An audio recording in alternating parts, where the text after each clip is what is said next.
Shotgun with Charlie.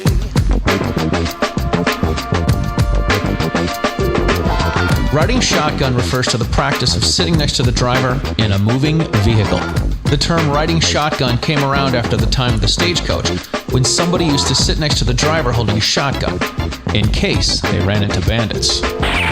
My name is Charlie Cook, and I drive a lot. I like to talk to people while I'm driving, so I interview people in my car while I'm driving. Welcome to Riding Shotgun with Charlie.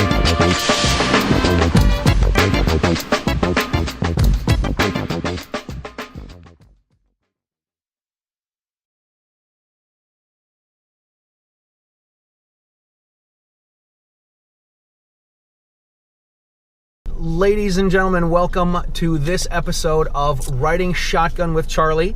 We are actually in New Jersey again, and I have Anthony Colandro, Mr. Gun for Hire, and we're going to do some more talking. Last time we were together, we were talking about all kinds of cool stuff, and we are going to keep that going. Go this way. Go this way. I'm giving them directions. We're driving in Belleville, New Jersey, which is close to Newark, New Jersey.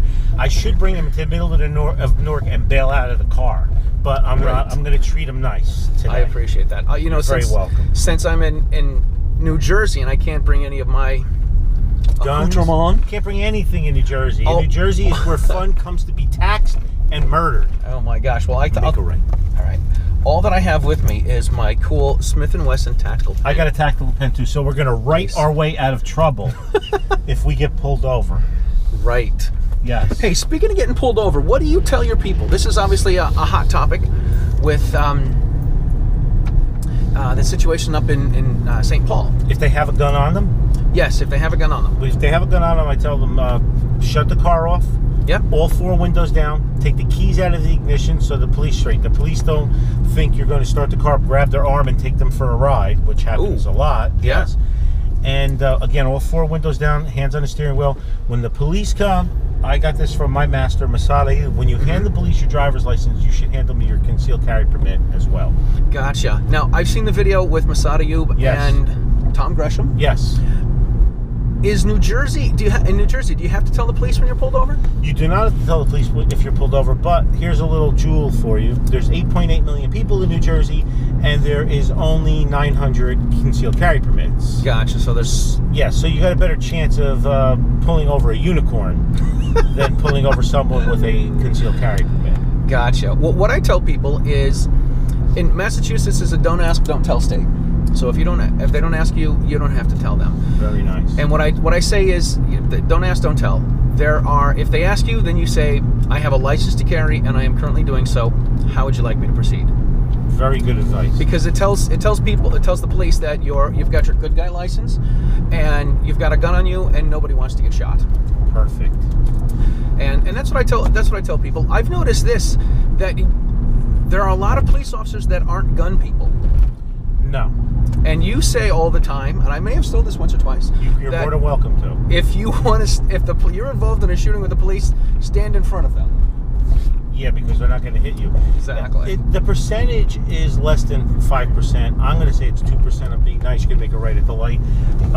If you have a 100-man or woman police department, you have 2 or 3 officers that are gun people. Make a right, and then the next light, make a right. The other 97% are not gun people. The first time they usually come in contact with a gun is in the police academy. Yep. Then they're issued a duty gun, and then pretty much the second light. Pretty much they're not going to touch a gun again. Most of them don't take that gun out of the holster until they qualify, which is New Jersey is every 6 months. New York is every 6 months. So they're just not gun people. For example, we have 27 police officers in Woodland Park, where my range is. I gave them all guns 3 years ago. I bought new SIG P227s for them and holsters and everything when I moved in to show my gratitude for supporting us.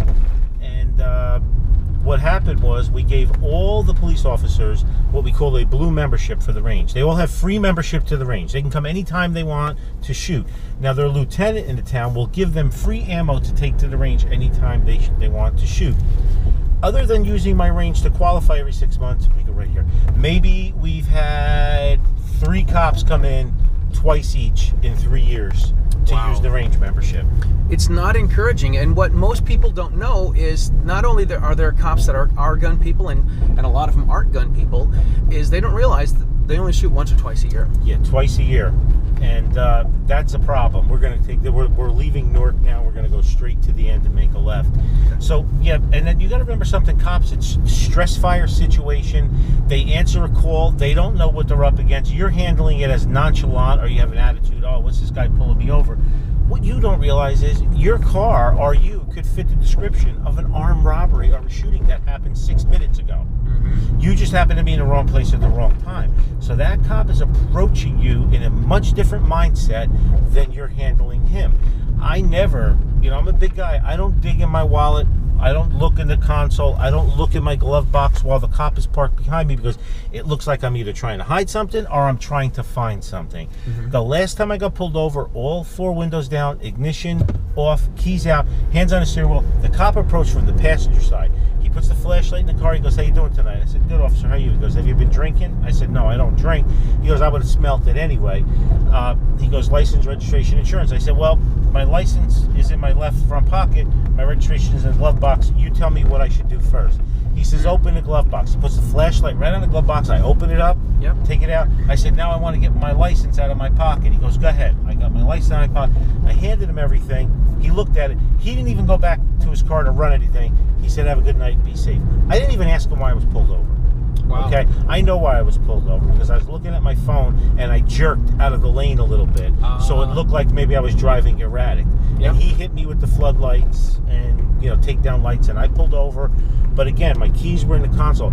There's been instances where cops reach in to grab the keys out of the ignition, and the guy will grab the cop's arm and take him for a ride. That's crazy. And then you go up to about 50 miles an hour and then let the cop go.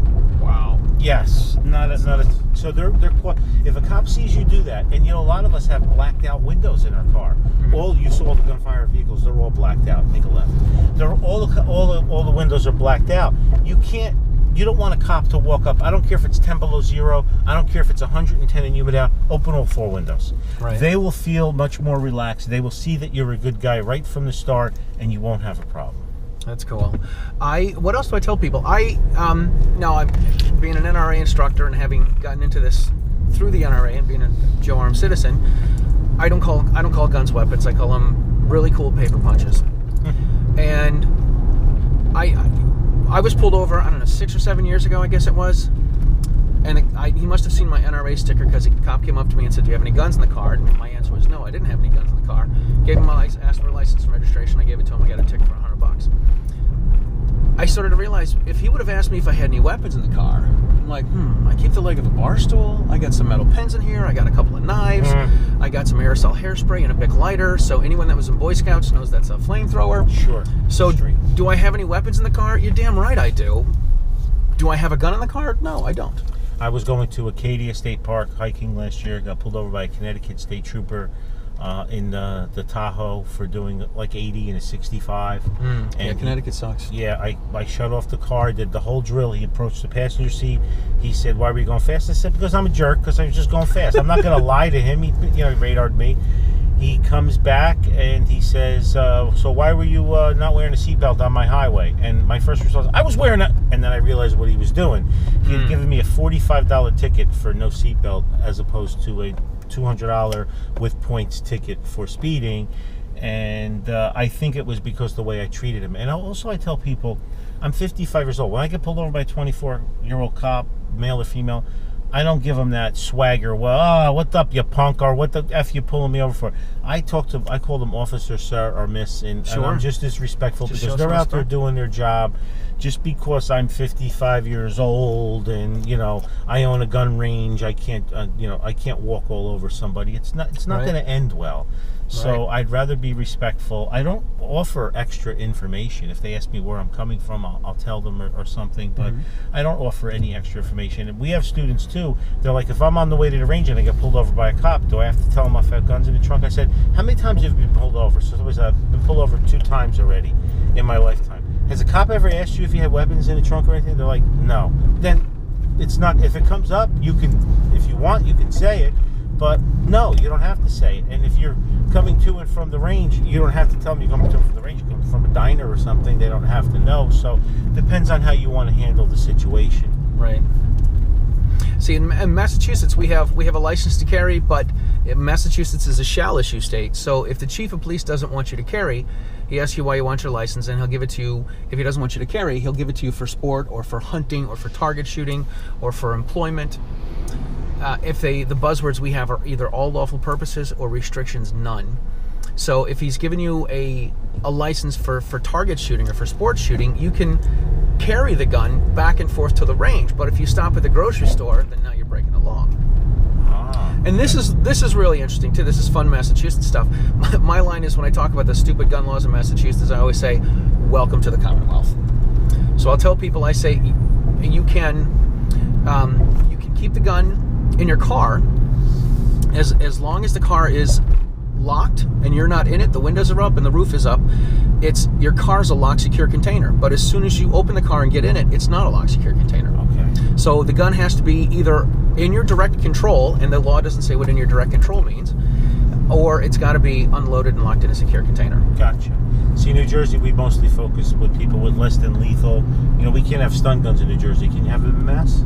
No, I don't think we can have stun guns and tasers. I figured this out recently. Someone asked me, the difference between a stun gun and a taser is the stun gun's a contact device. I thought one was a Marilade, but that's okay. Now I'm learning. I'm learning. There we go.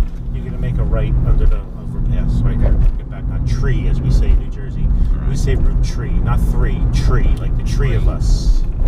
Now, in New Jersey, we teach less than lethal. We can only have 3/4 of an ounce of pepper spray, OC, or mace in New Jersey as well. We're limited, same as New York City.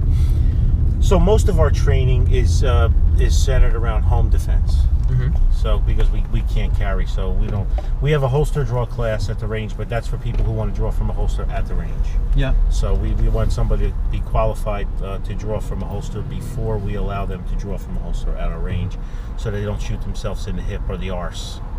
Gotcha. I hate when that happens. So Charlie's trying to get on the highway now. It's the traffic leaving New York City. Holy moly. All right, on a break. Let's hit it. It's all right. Yay. So this is my commute. We're going to continue going straight until we get to the range, actually. Cool. I used to live right over there, and this is where we're heading in that direction. So nice. This is the famous Tick Tock Diner is coming up on the right. Their sign says "Eat Heavy." Eat heavy? Eat heavy, yes. It's been in a lot of movies like The Sopranos and such. So there's the Tick Tock Diner. There Eat heavy, right there, but on the clock. So nice. That's pretty cool. Only in New Jersey. Eat heavy. New Jersey's the land of malls, diners, and taxation. Gotcha. Everything that comes to New Jersey gets taxed, regulated, and then murdered. Because that's what our legislators like to do. Our only chance in New Jersey of ever getting a concealed carry permit is hope that someday a federal bill becomes a law and it's signed into law and it'll supersede New Jersey's laws, because it ain't happening. You have Evan Knappen on a lot, and you guys talk about that all the time, about how if I think Evan calls it equal protection. Under the Equal Protection Act, 14th Amendment. Yes. Yeah, it's welcome to the Commonwealth. It's tough. It is. I do the Utah class, and somebody can get a Utah permit. Since Massachusetts doesn't have reciprocity with Utah, you can get a Utah permit to carry in 30 other states and not be able to buy a gun in your home state. Isn't that great? We get Utah non-resident and Florida non-resident. We teach them both that gun for hire, and we get people that are carrying basically in 32 states, but not the state they reside in. And that's been Knappen's tact all along, that if we get federal reciprocity, which identifies your carry permit like a driver's license, it would be equal for everybody, and it would be a lot easier to enforce the laws. You wouldn't have to worry about somebody crossing over a state's border and ending up becoming a felon. Right, like the Shaneen Allen case. Shaneen Allen's a perfect example of that. Excuse me, you're boring me. Charlie's boring me. Yeah, do what I can. Yes, you don't want to get yourself into a felony situation. Evan Knappen says in New Jersey we are all law-abiding criminals, which is the truth. That's awesome. Hollow points are legal in New Jersey, but they are illegal in the act or commission of a crime. So you can buy them, shoot them at the range, you can use them for home defense, But if you're charged with a crime, a felony, you're going to get charged with separate felony charges for possession of hollow point bullets. Now, see, I'm not an attorney, and I don't play one on TV. But because I got a face for radio. Same here. In Massachusetts, it seems like what they'll do is if somebody has an armed robbery, if they'll plead down the gun charge and say they'll plead guilty to a robbery if they drop the gun charge. Same in New Jersey. And that's, that's not a good way to handle the situation. You talk about the revolving door of justice all the time. Catch and release, revolving door. What happens is in New Jersey we have the Graves Act. Commit a crime with a gun, it's 3 years in jail.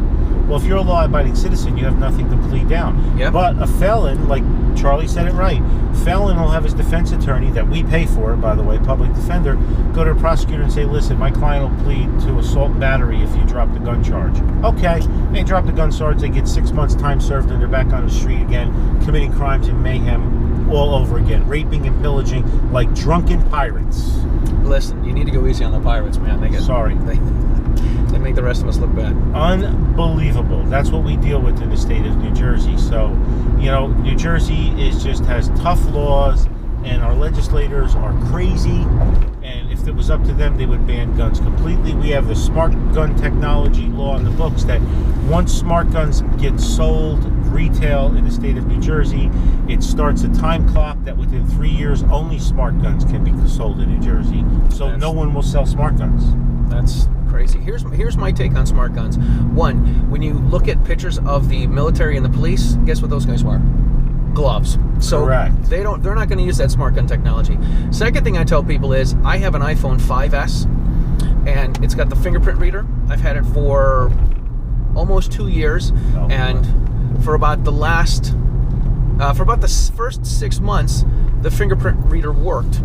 If I was sending someone a text and my thumb was wet, it wouldn't work. I call them not so smart guns, and I've gone on record, I've gone down to Trenton and testified, Trenton, New Jersey, our capital, that once the police and military start carrying them and readily accept smart guns, then I would consider selling smart guns. But I don't trust anything that has a battery. I'm with you on that. I'm 55 years old now. I don't even like electronic sights and dots for self-defense. I like iron sights. I like instinctive shooting. I like point and shoulder shooting.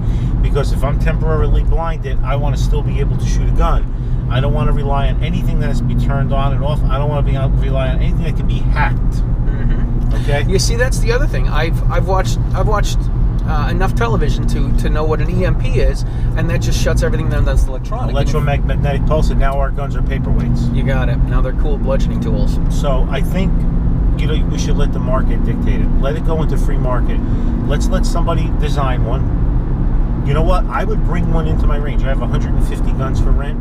If they design one and get it to retail, and if they change the law where it didn't start the clock, I would bring in one for rent. I'd love to torture test that sumbitch. Sure. And see how. And you know what? We have a lot of these millennials and Generation X's. They'll come in and they'll rent that gun. They'll want to try it, and it'll be a perfect example to see how it works or not. But again, if the military and the police don't want to carry it, I'm not carrying one. I'm not keeping one for home defense. Right. The other thing is, how many fingerprints do you have to put on there? I've got a friend who's missing 2 fingertips, so he's going to have to put what? Something? I don't know. We talk about I don't trust biometric safes. What if you cut your finger today? Yep. And you only get so many shots. If you ever try to biometric safe, if you don't press right or lean on the right angle or something, guess what?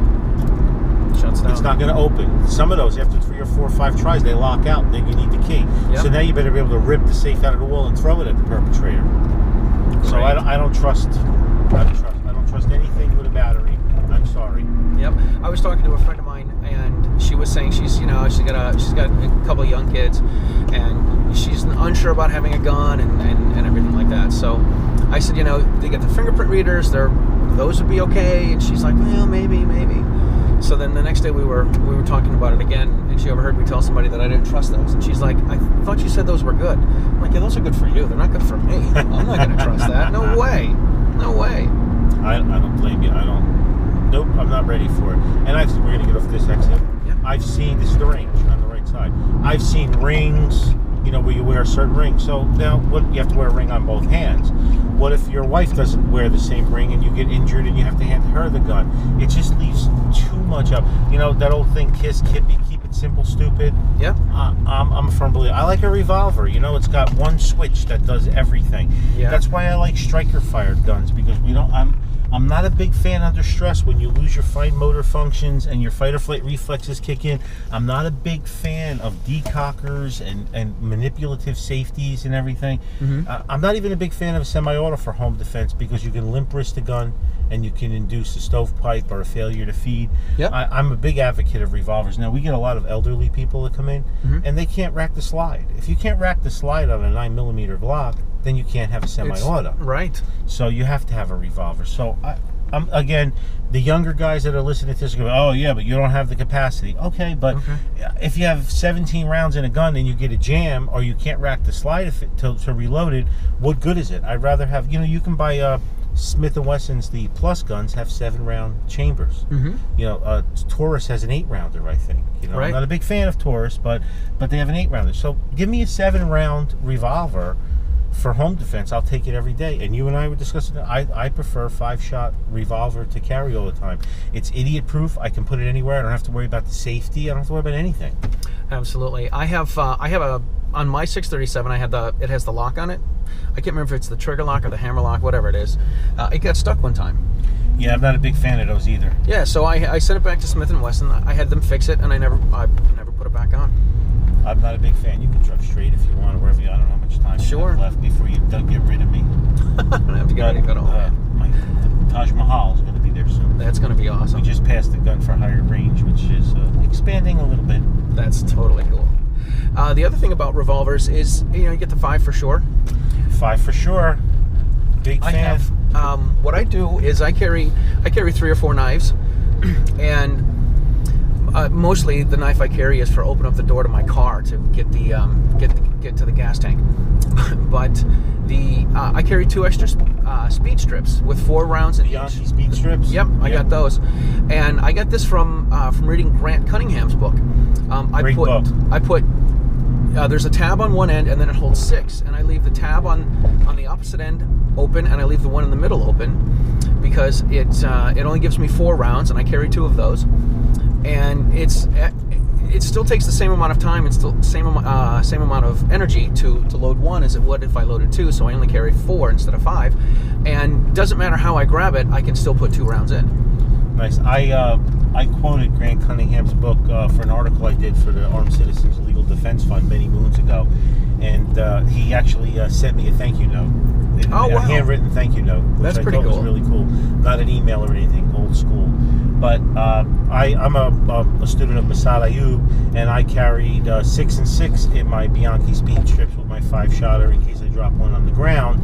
But and I have a little way of doing it with the tail sticking out from the tab. But I like Bianchi speed strips better than a round speed loader, because they're awkward to carry in your pocket. Yeah, they are. And the speed kind of strips screams are out just loud. flat and comfortable. Yes. Yeah, it kind of screams out loud. There's something in your pocket. But yeah, 5 for sure is definitely the way to go. Again, it's old school. The younger guys wouldn't carry anything like that. But now you said you carry 2 guns. You can carry 2 guns in Massachusetts? We can carry. I don't think there's a limit. We can carry on as many as your wife will let you carry. Your wife will let you buy. So. Did you ever see that internet meme? My biggest fear is that when I die, my wife's going to sell my guns for what I told her I paid for them. Totally. That's a good tip for you listeners there. Your guns, you should have a diary of your guns, of what they are, what they cost, or what the value is, should a loved one ever have to liquidate them. Because to scare you now, if your significant other is not versed in that, they're going to sell everything for $500. Because I've bought everything for $500 numerous times. A good tip for you listeners, I hate garage sales. I actually call them garbage sales. Right. About 7 years ago, I went to a garage sale in Nutley. For some reason, it looked like they had good stuff, and I saw some archery stuff, and I saw a old Colpin rifle case. And I said to the woman, I said, do you have any firearms or firearms? She goes, oh no, my nephew took all the guns to Florida. She goes, but I got a lot of my husband's junk in the basement I want to get rid of. Mm-hmm. I go downstairs. It's got 4 Star reloaders, Wow. They're the old-fashioned progressive reloaders. It's got 2 Super Mech shotgun reloaders, one 12 gauge, one 20 gauge, and about $10,000 worth of reloading components, brass, cleaned brass, bullet heads, etc., etc., etc. Scales, kinetic hammers, you name it, even lead melting stuff. And so I went down there. I said, wow, you have a lot of stuff here. What do you want for it? She goes, I don't know. I gave her $500. We came with a 24-foot trailer, 6 guys, and it took us 2 hours to clean everything out. We left with about 50 spackle buckets of cleaned brass. Wow. 9mm, 38, 45, 38 super, 45 long cold. So listen up, people. Stop at a garage sale. Ask if they have any firearms or hunting or fishing or archery equipment or anything, because you never know what you're going to find. I've scored also. I have a 410 Weatherby Talia shotgun that's worth big bucks. I paid $1,600 for it at a garage sale. Unbelievable. The woman said, yes, I do have a gun. My husband had 1 gun left. So you should ask those questions, because now what we did with all the reloading stuff, we teach reloading classes. Oh, cool. Yes. So whenever you're ready to turn. Yeah, I'm just going to bang you in. Yes, we teach reloading classes, and we use all the components and all of the dies and everything for our reloading classes at Gun for Hire.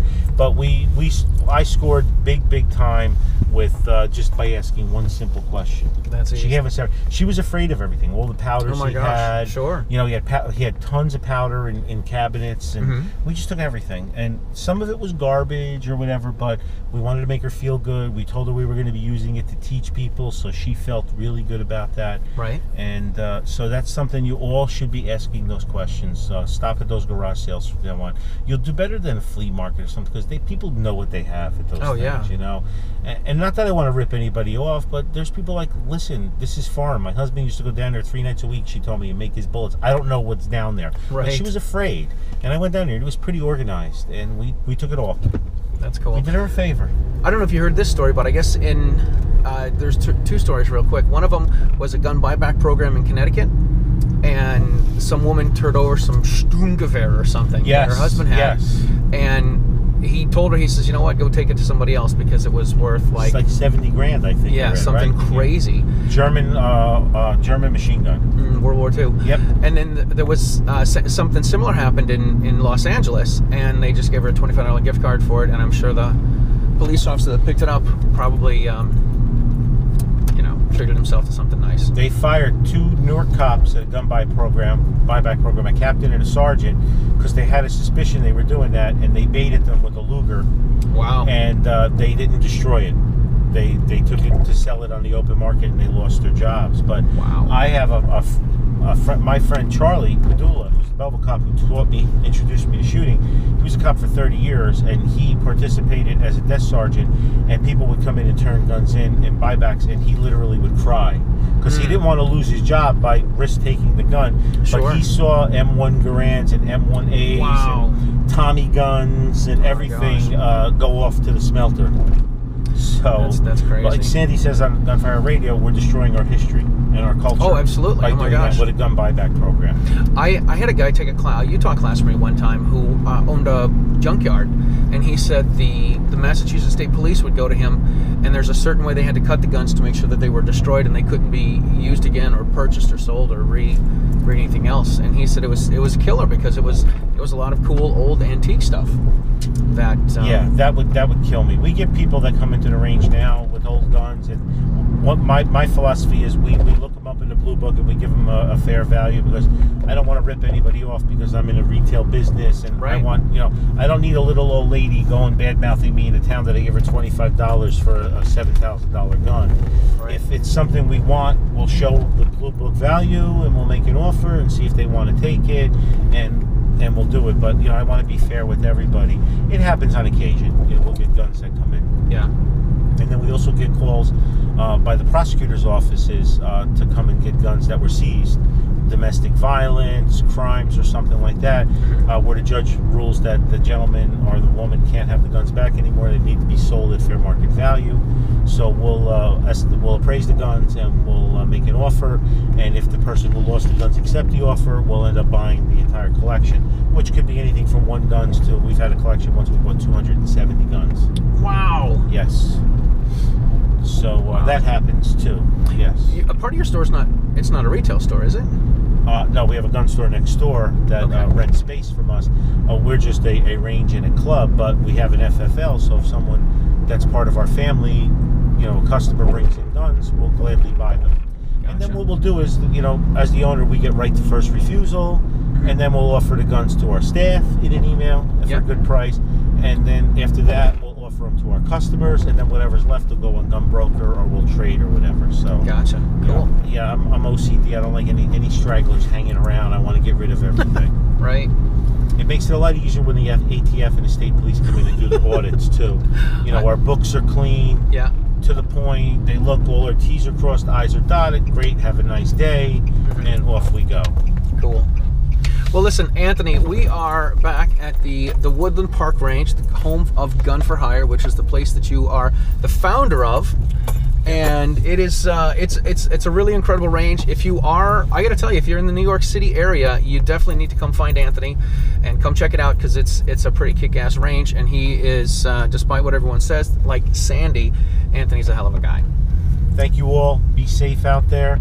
Like they say, keep your powder dry, watch your six, and stand strong. All right, sounds cool.